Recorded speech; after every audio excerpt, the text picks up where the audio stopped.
Abresh Ruutaa jalaa daa'ima fudhatee biyyaa ba'uuf jedhanii Biinii fi Kaaleebanii Ruutatti himan jechuudha. Ruutaan illee baay'ee gadditee baay'ee aartee ani tana duratti baay'een isaa waliin qalladaa ture, baay'een isaa wajjin kolfaa ture.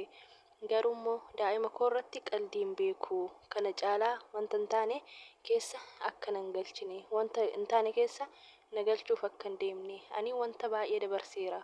Wanta namni hin dabarsine dabarseera. Garuummoo daa'imti koo har'a na gammachiiseera. Daa'ima koo laalee gammadeera. Daa'imti koo akka waan hedduu dagadhu na taasiseera. Wantootan dagatamuu hin dandeenye daa'ima kootti irraanfadheera. Daa'ima koo immoo eenyumaanuyyuu hin jijjiiru. Eenyumtuyyuu gara daa'ima kootiin natti dhufe taananii eenyumaayyuu hin dhiisu. Kanammoo dambiitti beekuu qabdanii. Nama san Abresh qofa osoo hin taane namoonni Abresh zuuraa jirtanii akka balaatti seenne. Daa'ima kootiin na cinaa hin dhaabbatinaayyuu jette jechuudha. Nagaa isiniif haa ta'u. Anis jira galata Waaqayyoo. Isinis bakka jirtanitti nagaa fayyaanaaf ta'aadha. Nagaan na bira jiraate isin biras haa jiraatu. Innaa har'aa biinifaanii dhufaniiru. Innaa viidiyoo kana immoo laayik, sabiskiraayib, sheer gochuu hin irraanfatinaa isiniin jedha. Biinii fi Kaaleeb akka dhufanitti wanti isaan jedhan jechuudha. Innaa Ruutaa bira deemuudhaafi wanti nu Ruutaa bira deemnuuf illee wantoota tokko tokkotu jira. Innis wantoota Ruutaa irra ga'uuf deeman waan dhageenyeef Ruutatti himuun immoo dirqama nutti ta'e. Kanaafuu itti himuu qabna. Abresh daa'ima fudhatee baduuf akka jedhu dhageenyeerraa. Piroosesii midhaan fixatee akka deemuuf jedhu dhageenyeerraa. Kanaafuu immoo Ruutatti himuun dirqama. Ruutaan akka of eegdu, akka of qusattu, wanta kamiyyuu irraa akka bilisa of taasistu jedhanii innaa kana Ruutatti himuun dirqama waan nutti ta'eefi. San malee immoo Abresh ati daa'ima kanaaf abbaa miti. Daa'ima maaliif miidhuu barbaadda? Ati namoonni zuura kee jiranii waan gaarii sitti fakkeessuu danda'anii. Akka nama siif yaadee sitti fakkeessuu danda'anii. Garuummoo namoonni zuura kee jiran nama sammuu hin qabnee fi nama faayidaa hin qabnedha. Kana beekuu qabda. Ati amma sa'aatiin keessa jirtu dhugaa sitti fakkaachuu danda'a. Garuummoo wanta godhaa jirtu kanarraa, wanta gochuuf deemaa jirtu kanarraa osoo bilisa taate natti tola. Maaliif wantoota baay'ee waliin dabarsineerra hiriyummaa qabna. Kanaafuu namoonni zuura kee jiranii kaaniif kaasin jedhanii warroota si gowwoomsaa jiranidha. Kanaafuu of sirreessi. Akkamittiin daa'ima kee haadha biddeena sitti kennuudhaaf akkas taata? Akkamittiin daa'ima kee haadha biddeena sitti geessuuf haadharraa fuutee akkana gochuun maaliif si barbaachise? Daa'imti takka jaalala haadhaa ishee barbaachisa. Jaalala abbaa ishee barbaachisa. Maal gochuu keeti jedheeni annaa oduu namaa fuudhanii jechuudha. Ijoolleen warroonni Ruutaa yaala deeman kun jechuudha. Ruutatti saqanii himan, kaanittis dhaqanii himan. Kan nama ajaa'iba dhugaa Waaqaa. Innaa hundumaafiyyuu amma Abresh akkas gochuusaa maalitti beekan? Hanga har'aatitti guyyaa takka waan takka dubbatee hin beeku jechuudha Abresh.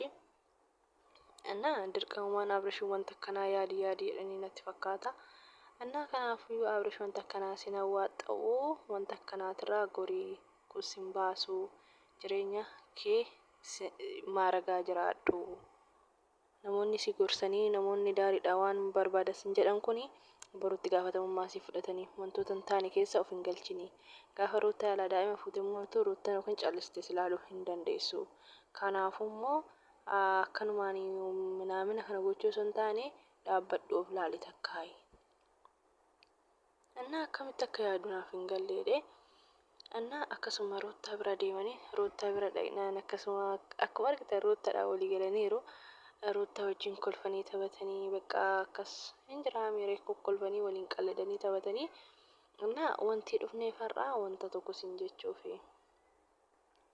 Wanti nusin jechuufis dhufne akkuma argitu ati gorsa siif kennuu dhufne akkasumas akka irraa of qusattuuf si himuu dhufne. Innis akkasuma Abresh daa'ima fudhatee baduu fi piroosesii hundaa xumurateera. Akkasuma immoo biyyaa ba'uuf deemanii Kanaafummoo daa'ima kee sini siraatan qabadhu. Yoo bira jiraattes maaragaanii yoo bira hin jiraatinis immoo sini siraatan daa'ima kee eegii. Yoo biraa deemtes qabattee osoo deemtee natti tolaa. Filannoon inni guddaan isa jedhee yaada. Kanaafummoo daa'ima kee gattee hin bahinii, gattee hin deeminii. Namoota amanamaa yookiin immoo qabattee odoof cinaa fuutee deemtee natti tolaa. Kana gamuun hirgixanyaa gootanii naan jettee. Kuni hirgixanyaadha. Wanta soba hin qabnedha. Wanta xumuramee jedhanii haasa'an kan dhageenyedha. Ani wantoota baay'ee irratti dura qalladaa ture, baay'ee kolfaafii ture. Baay'ee wantoota isaan godhanitti tuffadhee wantoota baay'een bira darbeen jira. Garuu immoo gara daa'imaatiin natti dhufan taanaan, gara ija kootiitiin natti dhufan taanaan eenyumaafuyyuu obsuu hin danda'u. Eenyumaafuyyuu irra darbuu hin danda'u. San beekuu qabani. Obsuuf hin danda'u itti. Wanta hin taane keessa na galchuuf deemanii. Wanta hin taane keessa na seensisuuf deemanii. Gaafa daa'ima kootiin natti dhufanii an eenyumaayyuu hin dhiisu. Isa osoo hin taane namoota zuura jiran hundayyuu namoota hin dhiisuu hin qabu. Maaliif daa'ima kootti wanta baay'een arge. Yeroon daa'ima koo argachuuf jedhutti gadda baay'ee dabarse. Garuu sababa daa'ima kooti gadda san hundu fagaateera. Galata Waaqayyoo. Ammoo daa'ima koo seeraa fudhannaa akkasii hin hojjetu na biratti. Waan hin taane keessa na galchuuf deemanii.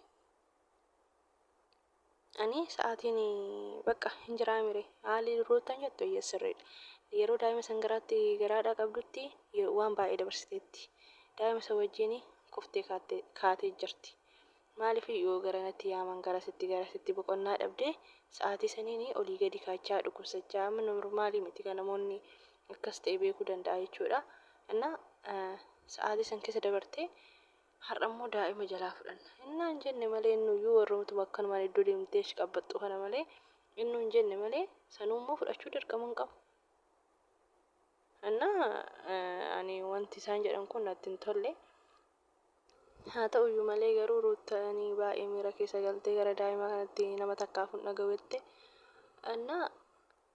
Warroonni immoo roota jala deemtanii akka habreeshitti hin araaramne gootan kun isiniif fayyadu. Dhugaa Rabbii isiniif fayyadu jechuudha. Yoo ta'e araarsuu isinirra jiraata. Akkas jedhee yaada. Warroonni isinitti tole laayikii godhaame.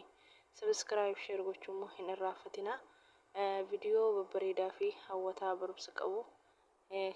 Kana boodatti immoo kan isinii gadhiisu viidiyoo fataa'edha. Hin jiraamire kan isinitti gammaddan jedhee yaadu kan isinii fidu ta'a waan ta'eef laayikii sabiskiraayib sheer godhaan isin jedha. Baay'ee.